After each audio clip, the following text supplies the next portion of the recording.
Hello children, welcome to Let's Learn Primary Basics. प्यारे बच्चों, आज हम क्लास 2 की रिमझिम बुक में से पार्ट 7 पढ़ेंगे, जिसका शीर्षक है मेरी किताब। अगर आप इस पृष्ठ पर इस चित्र को देखेंगे तो आप पाएंगे कि एक बच्ची है जो इतनी सारी किताबें देखकर कुछ हैरान सी नज़र आ रही है। तो आइए देखते हैं कि ये बच्ची इतनी हैरान आखिर क्यों है, क्या देख लिया इसने। आइए पढ़ते हैं। माँ ने वीरू को एक संदेश देकर अपनी बहन के पास भेजा।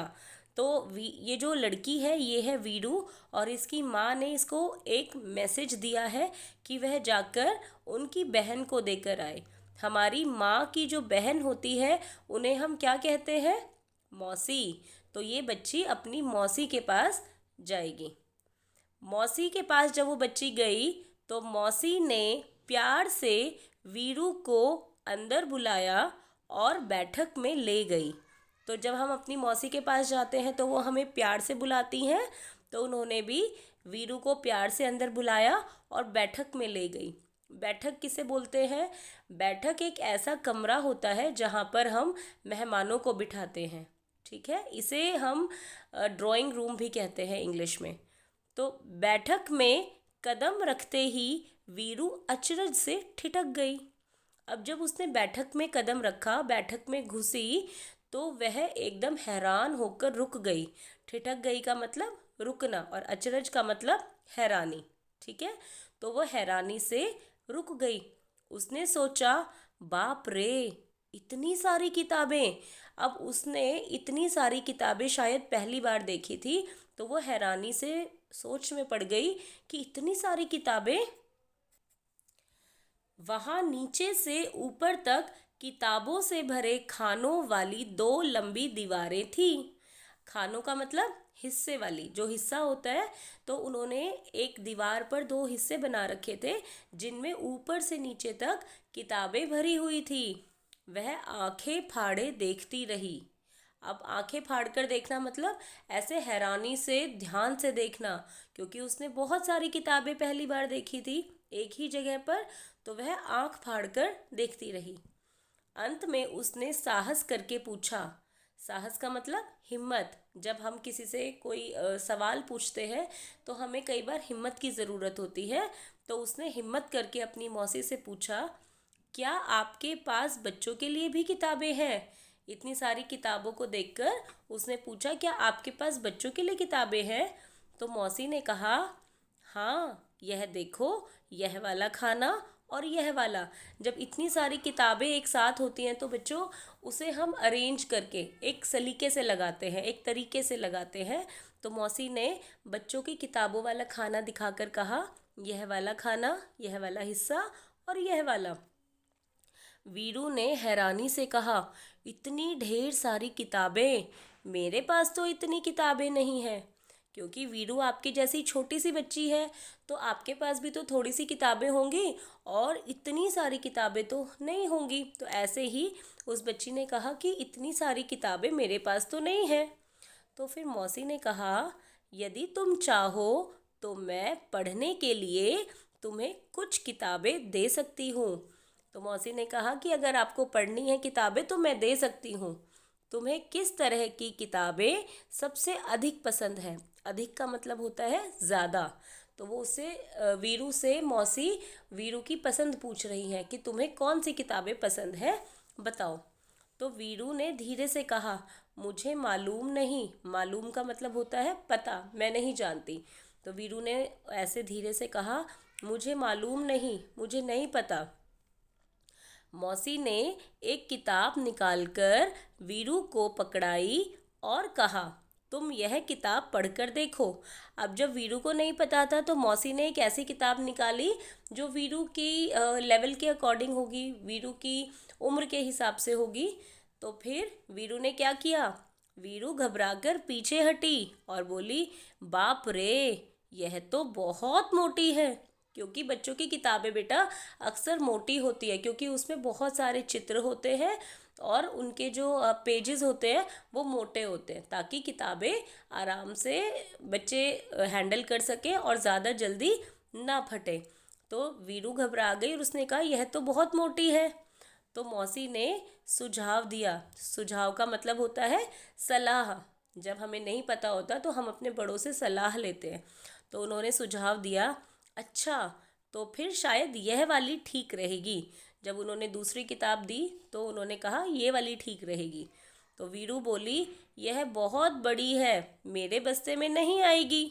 अब वीरू को दूसरी किताब बहुत बड़ी लगी कि ये तो मेरे बैग में नहीं आएगी। मौसी ने एक तीसरी किताब दिखाई, और इसके बारे में क्या ख्याल है? अब जब दो किताबें वीरू को पसंद नहीं आई तो मौसी तीसरी किताब निकाल कर लाई और उससे पूछा कि बताओ, एक तो मोटी लगी, एक बड़ी लगी, अब इस किताब के बारे में तुम्हारा क्या विचार है? विचार मतलब क्या सोचती हो तुम इस किताब के बारे में? तो वीरू ने किताब के पन्ने पलटे। पन्ने का मतलब पेजेस, जैसे ये आपकी किताब का पन्ना है, ठीक है। पन्ने पलटे और यह फैसला किया, इसमें पढ़ने के लिए बहुत कम है, इतनी छोटी छोटी तस्वीरें।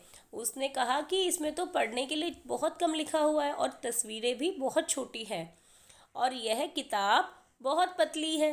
अब देखो कितनी शरारती हो रही है वो, एक मोटी एक बड़ी, और अब ये वाली किताब पतली है।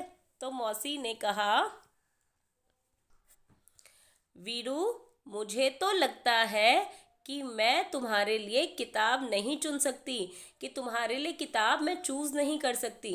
ऐसा करना, अगली बार जब तुम आओ तो अपने साथ एक फुट्टा लेती आना। फुट्टा जानते हो बच्चों? स्केल को जिससे हम नापते हैं।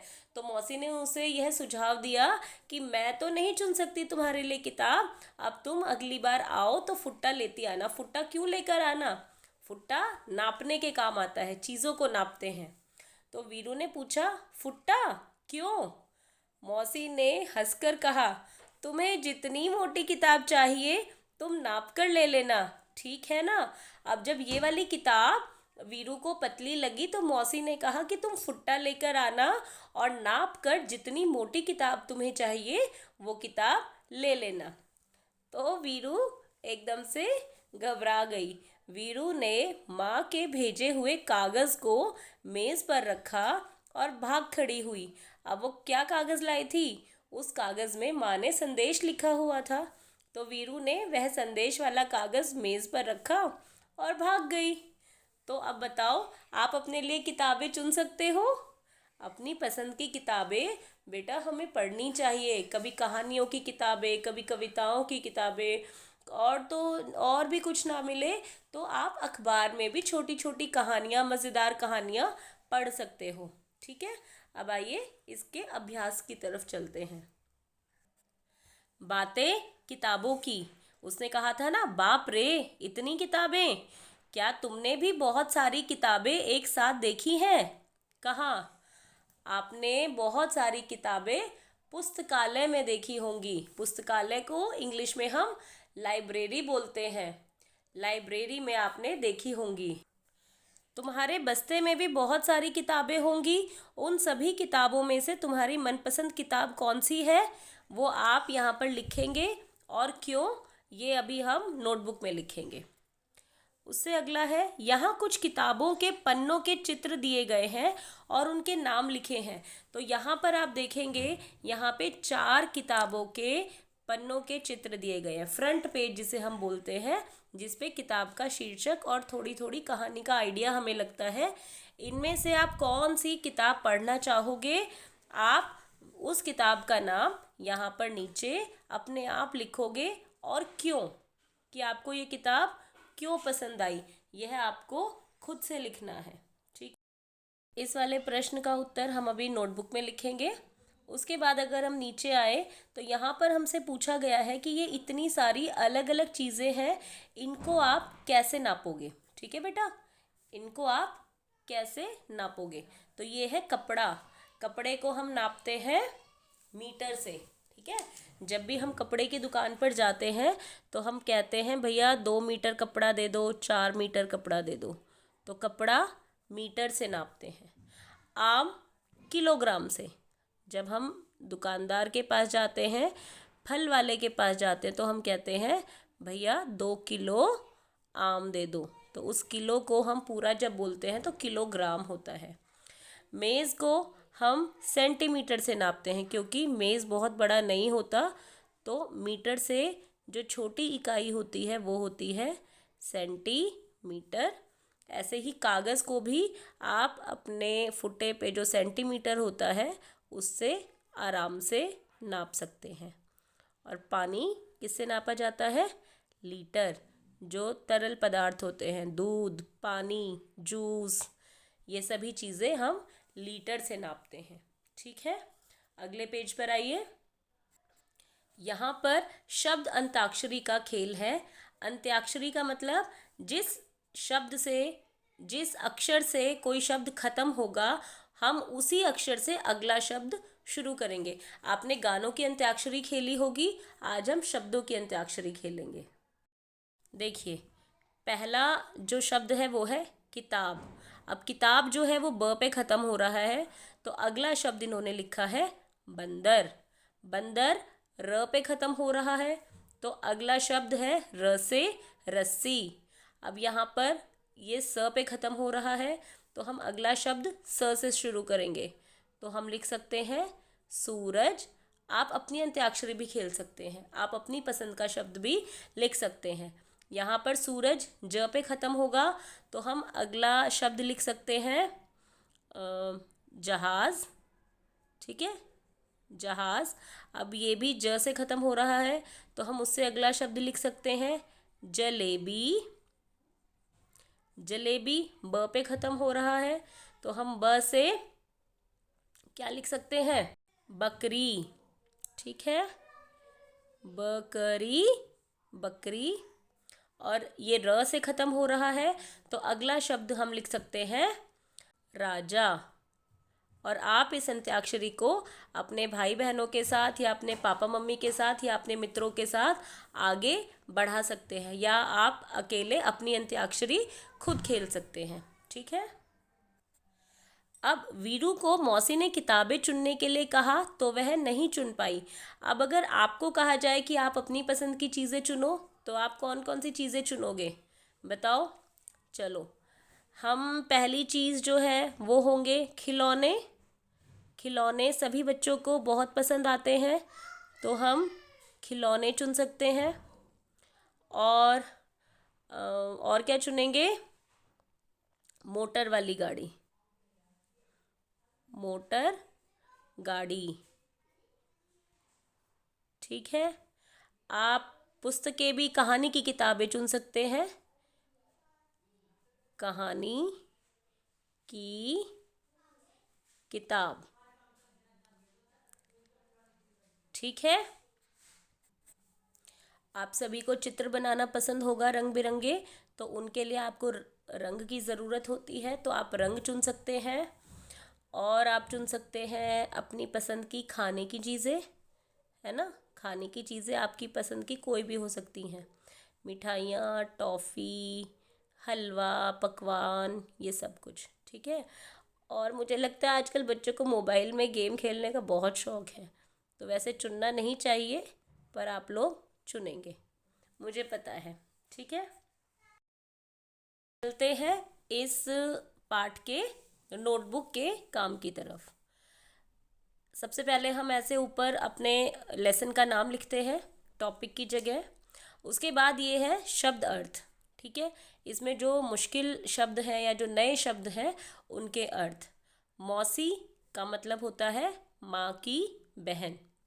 अचरज का मतलब हैरानी। खाना, ये खाने वाला खाना नहीं है, ये है हिस्से वाला खाना। जैसे अलग अलग हिस्सों में उसकी मौसी के घर किताबें रखी हुई थी। आंखें फाड़े देखना मतलब हैरानी से देखना। जब हम कोई नई चीज़ देखते हैं तो हम आंखें फाड़ कर देखते हैं, तो उसका मतलब हैरानी से देखना। ठिठकना, ठिठकना का मतलब रुकना। और सुझाव का मतलब सलाह, जो हम अपने बड़ों से लेते हैं। अब आइए इस किताब पर आधारित, इस लेसन पर आधारित 2 प्रश्न उत्तर है जो हमें नोटबुक में करने हैं। प्रश्न लिखेंगे, तुमने बहुत सारी किताबें एक साथ कहाँ देखी हैं? तो आमतौर पर आपने अपने विद्यालय के पुस्तकालय मतलब लाइब्रेरी में देखी होंगी। जब आप लाइब्रेरी में किताबें पढ़ने जाते हैं तो आपने वहाँ देखी होंगी। तो आप लिखेंगे, मैंने बहुत सारी किताबें अपने विद्यालय के पुस्तकालय में देखी हैं। इजी, कोई मुश्किल नहीं है, हमने प्रश्न में से ही उत्तर बनाया है। और दूसरा प्रश्न जो था वो था, मौसी ने वीरू को फुट्टा लाने के लिए क्यों कहा? तो मौसी ने वीरू को किताबें नापने के लिए फुट्टा लाने को कहा, क्योंकि उसे कोई किताब मोटी लग रही थी, कोई पतली लग रही थी, कोई बड़ी लग रही थी। तो मौसी ने कहा कि अगली बार आप फुट्टा लेकर आना और फुट्टे से नापकर अपनी पुस्तक ले जाना। तो यही हमने उत्तर में लिखा है। तो ये था पाठ मेरी किताब। और आपको वीडियो पसंद आई हो तो आप लाइक कीजिए, चैनल को सब्सक्राइब कीजिए अगर नए हैं तो, और पढ़ाई करते रहिए क्योंकि आजकल छुट्टियां चल रही हैं। तो आराम से पढ़िए, कोई प्रॉब्लम नहीं है। Keep learning and take care and enjoy the festivals. Bye bye.